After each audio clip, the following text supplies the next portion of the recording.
I have a request for you. Act now. The world is watching you.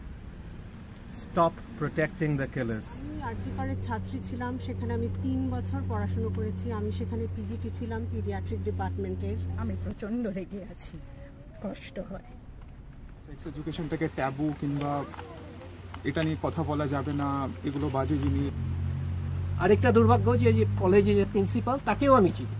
ওরকম voice পাঠাতে পারি কলকাতায়। সে আমায় বলেছে যে এই মেয়েটি ওদের মেডিকেল কলেজে কল্যাণ, খুবই ভালো মেয়ে। আর আমার এই বন্ধু হচ্ছে chest physician, so she got inspired by him. ও বলছে যে স্যার আপনার মতো হতে চাই। So that's why she chose to apply and got into postgraduate as a chest physician training, pulmonologist. তো বলছে যে যেদিন ও এলো সেদিন নিজে বাড়ি এসে ওর বাড়িতে এসে বলেছে স্যার পেয়েছি, আপনার মতো হতে চাই, পেয়েছি, স্বপ্ন সফল করেছি। আমরা যারা একটু সিনিয়র বলতে পারেন, আমরা উই মেন্টর পিপল, আমাদের ছাত্রছাত্রীরা আমাদের ছেলে মেয়েদের মতো।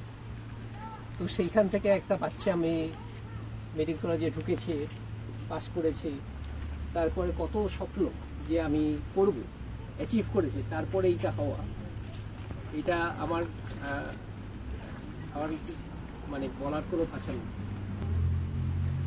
আরেকটা দুর্ভাগ্য যে কলেজের যে প্রিন্সিপাল, তাকেও আমি চিনি। আমরা যখন রেসিডেন্সি করছি পিজিআই চণ্ডীগড়ে, আমাদের জুনিয়র ছিল, তখন কিন্তু আমি বুঝিনি। কিন্তু তার মানে এই যে if some person is becoming what he or she is, একটা সোসাইটাল ফ্যাক্টরও থাকে। কেউ ক্রিমিনাল হিসেবে জন্মায় না, কে খারাপ হয়ে জন্মায় না, ভালো হয়ে, আর society makes it as it such. তো আমাদের সবারই রেসপন্সিবিলিটি আছে এর জন্য।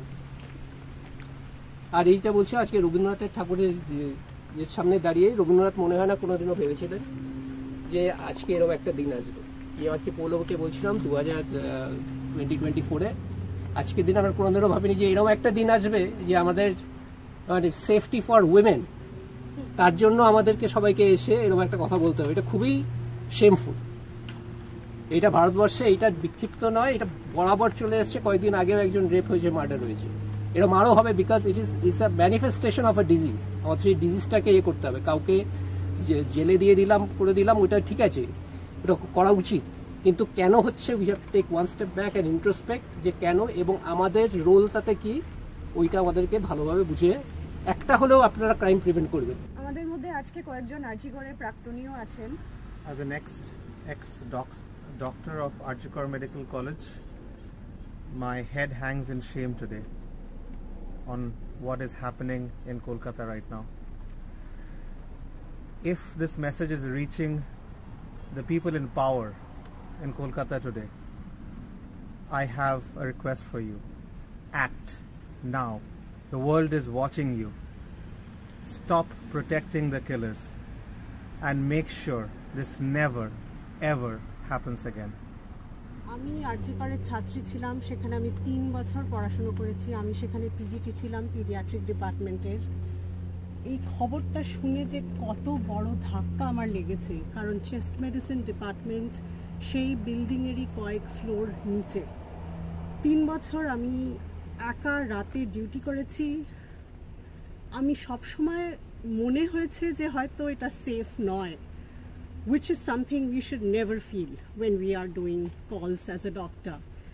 কিন্তু এরকম জঘন্য ঘটনা, এর প্রতিকার ডেফিনেটলি আমি পার্সোনালি আর আমরা as a community, as physicians, as human beings, as women, as Indians আমরা চাই। নয়, এই ঘটনাটা একজন মেয়ের সাথে হয়েছে, কিন্তু আজ আমি ছেলের মা হিসেবেও কিন্তু একই ভয় পাই।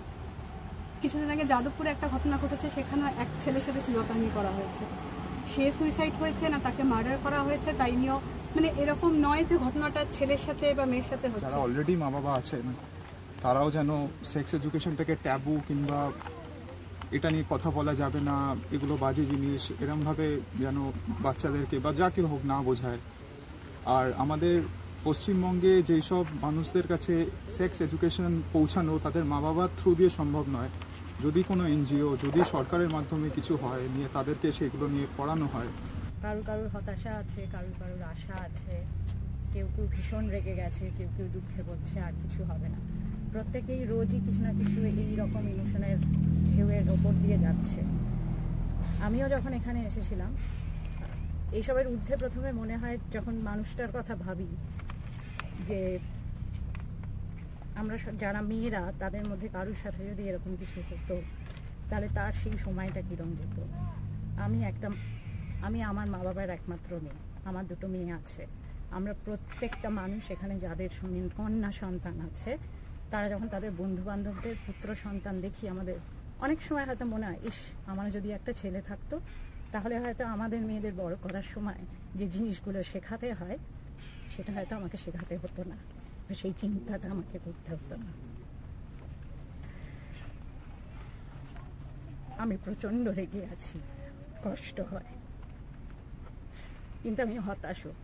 কিন্তু সবার সাথে এখানে এসে দাঁড়িয়েছি, কোথাও একটা হয়তো আশা যে যদি এত লোকের কণ্ঠস্বর কোনো বদল আনতে পারে। আমার ভয় ভাঙাই নাই আমি মায়ের সাগর পাড়ি দেব,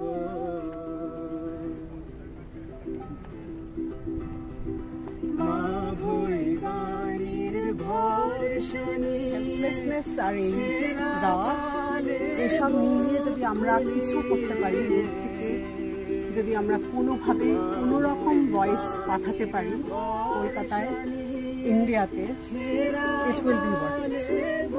থ্যাংক ইউ। আরজিগড়ের ঘটনা কোনো বিচ্ছিন্ন ঘটনা নয় এবং এটা আমাদের জন্য ভীষণই উদ্বেগজনক। দাবি আমাদের একটাই, স্বচ্ছতার সাথে তদন্ত এবং ন্যায় বিচার।